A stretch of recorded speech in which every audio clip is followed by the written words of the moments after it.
Madame, Monsieur, bonjour, bienvenue à cette édition de la mi-journée. Au sommaire, installation officielle de Zéphirin Diabré dans ses nouvelles fonctions de ministre de la Réconciliation nationale et de la cohésion sociale. Ce jour même, l'homme a redit son engagement à faire de la paix au Burkina Faso une réalité. Retour sur cette cérémonie dans un instant. Échange hier entre l'Office national de l'identification et les agents collecteurs photographes. Une démarche voulue par l'ONI qui s'inscrit dans le cadre de l'amélioration de la délivrance de la carte nationale d'identité burkinabé. Et enfin, au Mali, fin de mission de la CEDEAO. Après avoir rencontré les différentes personnalités, la mission de Jonathan Goodluck a souligné la nécessité d'organiser les élections dans un délai de 18 mois. Nous démarrons ce journal avec l'actualité relative à la nouvelle fonction de Zéphirin Diabré, nommé le 10 janvier dernier au poste de ministre d'État auprès de la présidence du Faso, chargé de la réconciliation nationale et de la cohésion sociale. Le président de l'UPC a été officiellement installé ce matin même, il y a juste quelques heures. L'acteur politique a réaffirmé son engagement à travailler auprès du président du Faso pour concrétiser son engagement à faire de la réconciliation nationale une réalité. Abdoulrahim Magnini.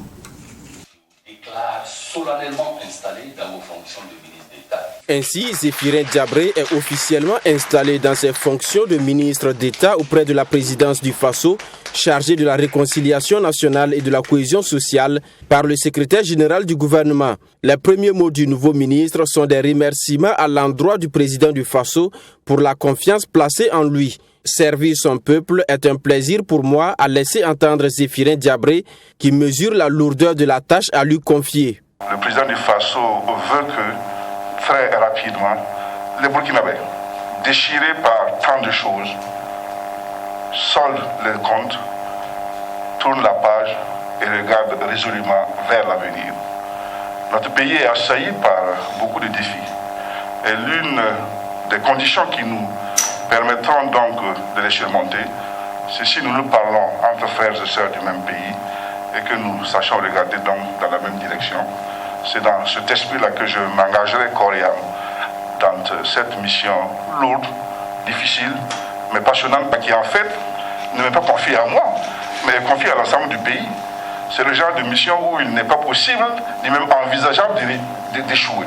Sinon, ça voudrait dire que le Burkina Faso a échoué et que Dieu nous en garde. Pour Zéphirin Diabré, la réconciliation nationale va au-delà de l'aspect politique. Plusieurs dossiers sont en instance et pour lui, traiter ces dossiers est indispensable pour la construction du Burkina Faso. Il ne s'agira pas de faire des arrangements entre nous.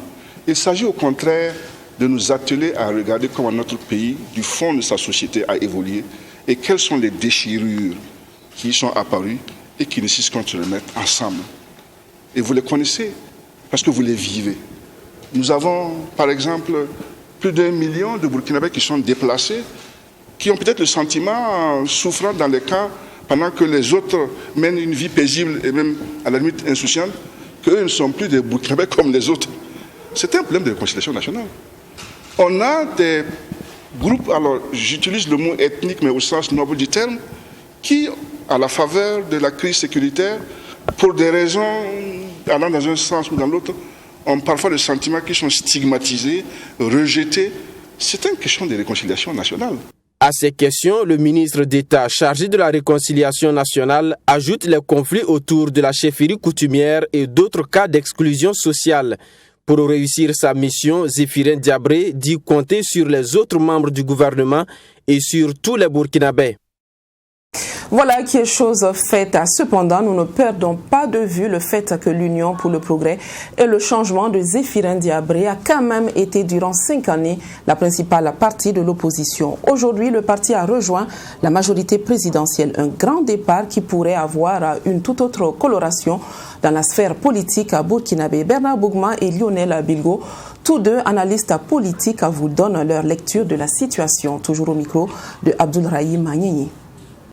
L'opposition politique burkinabé enregistre une grosse perte avec le départ de l'UPC à la majorité présidentielle.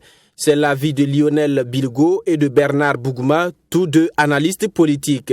Mais loin d'affaiblir le contre-pouvoir, cette réalité devrait être vue comme un défi à relever par les partis de l'opposition. Certainement que l'opposition saura se réorganiser pour exister, perdurer, mais également renforcer ses forces. Et ça va mettre en visibilité, en lumière, des opposants qu'on n'avait pas encore vus s'exprimer. Et c'est une opposition qui va devoir en tout cas prendre siège pour que le jeu démocratique soit merveilleuse dans notre pays. Moi je souhaite en tout cas que notre opposition se réorganise, retrouve ses forces, renouvelle ses forces pour siéger pleinement dans le jeu démocratique dans ce quinquennat-là. Bernard Bougouma, pour sa part, estime que la présence de l'UPC à la majorité permettra d'avoir un débat constructif à l'hémicycle. Est-ce qu'avec l'UPC, ils vont laisser faire les choses comme il entend? Est-ce qu'on n'aura pas un débat de qualité à l'intérieur de la majorité pour que les lois sortent soient également des lois de qualité qui reflètent effectivement les aspirations du peuple burkinabé? Je pense également qu'on peut prendre le risque de parier sur cela parce que en même temps vous avez un personnel de qualité au niveau de la majorité burkinabé, que ce soit les députés de l'UPC ou des députés du MPP, il y a quand même qui ont une longue carrière, qui ont une bonne connaissance, une bonne technicité, qui peuvent nous garantir des lois suffisamment bien faites qui reflètent les aspirations des Burkinabés. Toujours selon l'analyste politique, la nature de l'opposition suscite désormais beaucoup d'interrogations. Avec le président du CDP comme chef de file de l'opposition, Bernard Bougouma craint une opposition faible au regard du lien entre les personnalités de l'opposition et celle de la majorité. Est-ce que le CDP peut faire mieux que ce que l'UPC a fait en termes d'opposition qui résiste sur le terrain, qui sort à tout moment et qui ne caresse pas dans le sens du poil et parfois mettre le régime dans les cordes? Il reste à savoir. Parce que également, entre le MPP et le CDP, c'est une affaire de tonton, c'est une affaire de fils ou de petits-fils. Ce sont des amis également de longue date, des anciens camarades qui ont fait les mouvements de gauche ensemble, depuis l'ULC, depuis le GCB, depuis... Les analystes politiques n'excluent pas une possibilité d'ouverture à un gouvernement d'union nationale avec le CDP. Pour l'instant, ils félicitent le président de l'UPC pour avoir communiqué officiellement sur son nouveau positionnement politique. Ben voilà, des questions qui trouveront certainement des réponses avec le temps. Le Premier ministre, au nom du chef de l'État et du peuple burkinabé, a salué hier la mémoire de l'ambassadrice de la République du Tchad au Burkina Faso. Christophe Dabiré a affirmé que cette disparition porte au monde diplomatique un coup très dur. L'ambassadrice du Tchad est décédée le 7 janvier dernier. Serge Badou. Au cours de cette rencontre, la délégation de la chaîne de l'espoir a échangé avec le président du Faso sur la mission d'opération Cœur. Présenter les condoléances du chef de l'État et du peuple burkinabé au peuple tchadien, tel est l'objectif de la visite du chef de l'exécutif, Christophe Joseph-Marie Dabiré. À travers ses lignes, salue la mémoire de celle qui, depuis 2018, a représenté le Tchad au Burkina. Et pour lui, c'est une perte pour le monde diplomatique et pour les deux pays. Nous rendons un hommage mérité à cette grande dame. Parce que depuis qu'elle est arrivée au Burkina Faso en 2018, les relations entre nos deux pays se sont renforcées. Elle a contribué par la qualité de son travail à faire en sorte que les liens de coopération entre le peuple burkinabé et le peuple tchadien soient améliorés et renforcés. Aujourd'hui, nous vivons ensemble dans les mêmes conditions de lutte contre le terrorisme et sa présence a contribué à faire en sorte que les relations entre les deux chefs d'État, le président Roch Marc Christian Kaboré et le maréchal Idriss Déby, puissent se renforcer, s'améliorer dans le cadre du développement de la coopération entre nos deux pays. Je voudrais donc saluer sa mémoire, souhaiter que sa disparition ne soit pas un facteur de ralentissement de nos relations. Pour le conseil culturel de l'ambassade du Tchad, Absakin Yerima, cette visite réconforte le personnel de l'ambassade dans ces moments difficiles. Et c'est en cela qu'il salue l'élan de solidarité de tout le peuple burkinabé. Le déplacement du Premier ministre ici dans le locaux de la représentation constitue un symbole très fort parce qu'il s'agit ici de présenter ses compassions, sa marque de sympathie et à travers lui, celles des autorités, les plus hautes autorités, en l'occurrence Monsieur le Président de la République du Faso. Donc pour nous, cette marque de sympathie témoigne de l'effectivité des relations séculaires entre le peuple burkinabé et tchadien, qui ont les mêmes similitudes, les mêmes réalités socio-économiques. Et nous allons transmettre aux plus hautes autorités du Tchad cette marque vraiment de compassion qui nous a été exprimée par les autorités burkinabées et à travers elles par tout le peuple de ces pays qu'on appelle les pays des hommes intègres. En rappel, Elisabeth Kadé est décédée dans la soirée du jeudi 7 janvier après plus d'une semaine en réanimation. Arrivée au Burkina en octobre 2018, elle représentait également son pays au Togo. Avant d'être nommée ambassadrice, elle a occupé plusieurs postes dans son pays, notamment celui de secrétaire d'État aux affaires étrangères, à l'intégration africaine et à la coopération internationale. Le ministre du Commerce, de l'Industrie et de l'Artisanat, Aruna Kaboré, a accueilli hier dans son département sa ministre déléguée. Une prise de contact qui s'est faite en présence de partenaires et de collègues. Louise Anago, la nouvelle ministre, promet donner le meilleur d'elle-même pour relever les défis du ministère, tout en comptant bien entendu sur la bonne participation de ses nouveaux collaborateurs. Fatimata Ninkiema. Sociologue de formation et précédemment secrétaire permanente de l'Observatoire national de prévention et de gestion des conflits communautaires, Louise Anago a été nommée ministre déléguée en charge de l'artisanat auprès du ministre du Commerce, de l'Industrie et de l'Artisanat. Elle a été accueillie par son ministre de tutelle Aruna Kaboré ce 13 janvier au sein de son ministère. Une occasion pour lui de briefer la nouvelle ministre sur les défis qu'elle doit relever. Il faut noter que les acteurs artisanaux travaillent un peu avec plusieurs départements. Et je pense que régulièrement, donc, quand j'ai des échanges avec l'ensemble des métiers, leur souci, effectivement, donc, c'est de clairement, je crois que c'était l'une de leurs préoccupations, de dire exactement avec quel département ils seront concentrés pour avancer. Je pense qu'ils ont la réponse aujourd'hui avec cette forte décision donc, du président du Faso et du Premier ministre qui aujourd'hui élève l'artisanat au point donc d'en faire effectivement donc et de nommer un ministre délégué en charge de cette question. Je pense qu'aujourd'hui c'est une question qui est réglée et votre arrivée va permettre donc de traduire cela donc en actes beaucoup plus concrets. Reconnaissante de faire désormais partie de la grande famille du ministère du Commerce, de l'Industrie et de l'Artisanat, elle dit être consciente des enjeux de la tâche qui lui a été confiée. La ministre déléguée Louise Anago compte sur la bonne collaboration de tous les acteurs du ministère dans l'accomplissement de sa mission.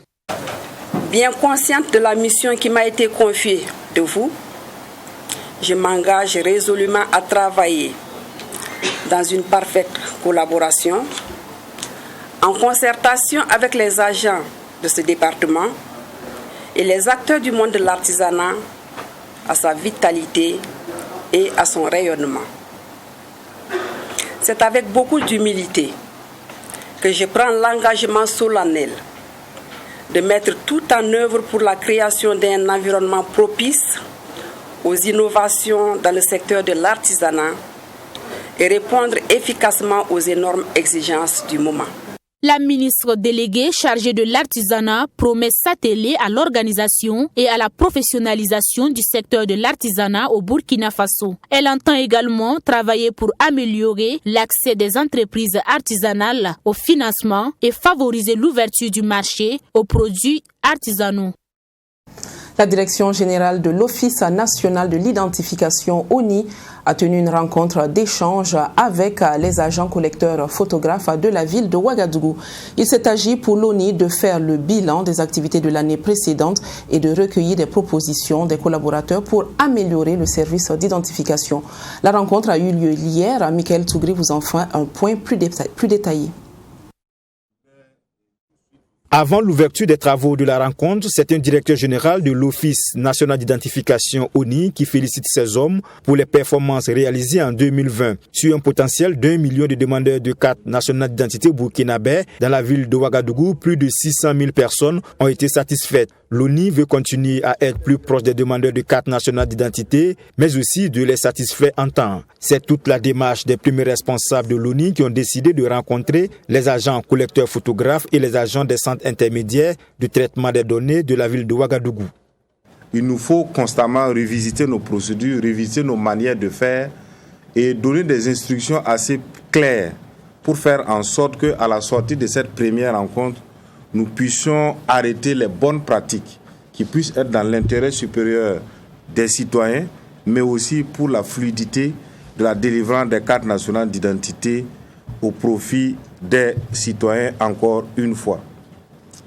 Et pour ce faire, cette année, nous avons voulu, au-delà du caractère informel, nous avons voulu plus ou moins rationaliser en prévoyant des communications plus ou moins pointues sur ce qu'on attend très précisément de vous. Ils sont donc une centaine, ces agents collecteurs photographes et les agents des centres intermédiaires de traitement des données à prendre part à cette première rencontre de l'année 2021. Dans la ville de Ouagadougou, ce sont 35 sites de traitement et de collecte de données pour une population estimée à plus de 2 millions d'habitants. Et pour l'ONI, cette rencontre entre la direction générale et les agents permettra d'élaborer une politique plus efficace dans la délivrance des cartes nationales d'identité burkinabè CNIB. En raison de l'importance de la carte d'identité pour les actes de la vie civile des citoyens, en raison aussi de la nécessité de revisiter nos procédures et nos manières de faire, de sorte à satisfaire les citoyens burkinabè, nous devons donc faire en sorte que les cartes nationales d'identité soient délivrées en toute fluidité. C'est pourquoi tout de suite nous rencontrons la centaine d'agents collecteurs photographes et les agents des centres intermédiaires de données à l'effet de revisiter nos procédures et nos manières de faire pour qu'au sortir de cette rencontre, chacun reparte avec des instructions très claires et très précises pour que le citoyen soit satisfait et pour que aussi le service public de l'identification soit amélioré. L'ONI, dans sa politique de délivrance de CNIB, veut encore être plus proche des populations. Et après l'ouverture du centre secondaire de production des CNIB de Fada Nguruma, l'institution d'Aristide Béré entend dans le mois de février procéder à l'ouverture des centres secondaires régionaux de production de CNIB de Waïgouya, de Kaya, de Dédougou et de Gawa. En 2020, l'Office national d'identification ONI a délivré plus de 2 millions de cartes nationales d'identité burkinabè. Comme vous venez de le suivre à l'instant, l'une des grosses préoccupations de l'ONI, c'est bien celle de pouvoir honorer ses engagements dans les meilleurs délais. Le directeur général de l'Office est confiant à ce sujet. Il se veut d'ailleurs rassurant face à sa cible. Nous vous invitons à l'écouter. Il s'appelle donc Aristide Béré, le DG de l'Office national d'identification. Il vous donne tous les détails donc de son service pour délivrer en temps la pièce d'identité nationale. C'est toujours au micro de Michael Tougri. Je vous prends un exemple. Si le centre de production de Fada n'était pas ouvert, un citoyen de la ville de Matiakwali doit parcourir 424 km pour voir sa carte d'identité arriver seulement à Ouagadougou et refaire 424 km pour voir sa pièce repartir à Matiakwali. Tout cela, vous pouvez faire facilement 2 mois avant que la carte ne soit délivrée. C'est pourquoi nous avons zonifié, nous avons catégorisé les délais en fonction des sites et des centres de collecte. Dans la ville de Ouagadougou, nous le réaffirmons et nous le disons, en moins de 72 heures, on est en mesure de vous délivrer une carte d'identité. Et même lorsque la demande est faite à l'ONI pour les situations d'urgence, nous pouvons vous délivrer la carte d'identité en 24 heures. C'est pourquoi nous disons aux uns aux autres, lorsque vous êtes dans l'empressement, lorsque vous êtes dans des difficultés, lorsque vous avez une contrainte particulière, il est mieux de venir à l'Office national d'identification et de s'adresser au service de la production à l'effet d'expliquer votre problème afin que nous vous délivrons la carte en toute sécurité et en toute rapidité. Parce que pour nous, nous ne faisons pas la carte pour nous-mêmes. Nous faisons la carte pour les citoyens de sorte pour que le citoyen puisse avoir sa carte et pour que ça lui serve effectivement. Il ne nous sert à rien de faire des cartes qui ne servent pas aux citoyens. C'est pourquoi, dans la ville de Ouagadougou, nous nous donnons un délai plus court, mais dans les provinces, on peut se donner un délai situant entre 1 mois et 2 mois. Nous n'avons pas intrinsèquement un problème de production lorsque les données arrivent à l'office. Mais il y a un temps assez fou qui est mis entre les 374 points qui sont disséminés sur le territoire national et les centres de production. D'où donc l'idée de déconcentrer les centres de production pour faire en sorte que le centre de collecte soit plus proche du centre de production et que la carte d'identité sorte assez rapidement pour les citoyens. Comme annoncé en titre, nous assistons à la fin de la mission d'évaluation de la CEDEAO conduite par le médiateur Jonathan Goodluck. Dans cette crise malienne, la délégation internationale a successivement rencontré les différents organes de la transition. À l'issue de ces échanges, la mission de la CEDEAO a souligné la nécessité d'organiser les élections dans un délai de 18 mois. Par ailleurs, Jonathan Goodluck et sa délégation ont également exprimé leur inquiétude face aux arrestations des personnalités soupçonnées de déstabiliser les institutions de la transition. Boureima Soulo. Dans le déroulé de son agenda, la mission a rencontré mardi les responsables de la CENI à Bamako. Les échanges ont porté sur la nécessité de mise en place d'un seul organe de gestion des élections. Mais le président de l'institution s'interroge sur le timing de cette mise en place. Mais sur 18 mois, nous en avons déjà pris 14. Est-ce qu'aujourd'hui, nous avons suffisamment le temps de mettre un organe unique de gestion des élections capable d'organiser les élections de la transition? Voilà la problématique qui s'offre aujourd'hui aux acteurs politiques et aux Maliens de façon générale. Après les différentes rencontres avec les autorités de la transition, la mission note quelques points de satisfaction. À l'issue de ces différentes rencontres,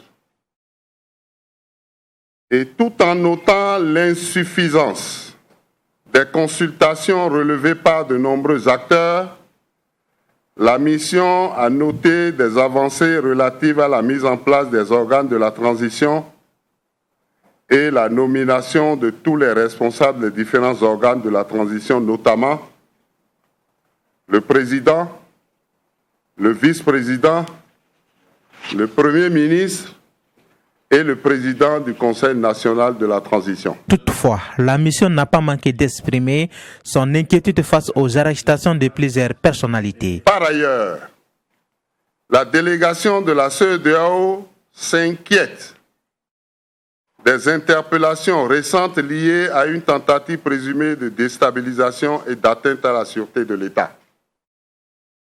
Elle invite au respect des procédures légales en vigueur en toute transparence, dans le respect des droits humains. La mission d'évaluation et de suivi de la CEDEAO a aussi exhorté les autorités de la transition à respecter le délai de 18 mois imparti, dont les 4 mois sont déjà épuisés. La délégation de Goodluck Jonathan a également eu des échanges avec la classe politique, les fêtières de la presse et la société civile. Et puis cette information inquiétante, avant de nous séparer, le sud de Madagascar est au bord d'une crise humanitaire. Selon le programme alimentaire mondial, les cas de famine augmentent dangereusement alors que la forte récession causée par la pandémie à coronavirus aggrave la situation. Plus d'1,5 million d'habitants, soit à la moitié de la population de cette zone, est en état d'insécurité alimentaire. Suivi. Le sud de Madagascar meurt de faim. 3 années consécutives d'une terrible sécheresse provoquent une famine aiguë. Et le programme alimentaire mondial alerte sur un risque élevé de crise humanitaire.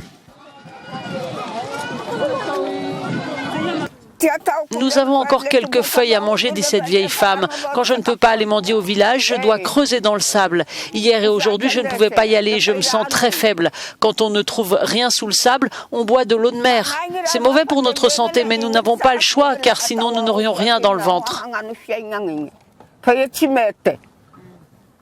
1 350 000 personnes vont se trouver rapidement en situation d'insécurité alimentaire, selon le PAM. La situation à laquelle nous sommes confrontés dans le sud de Madagascar n'est pas normale. C'est très différent de toute année de crise normale et nous devons vraiment agir immédiatement. 300 000 personnes ont besoin actuellement d'un soutien pour vivre en sécurité.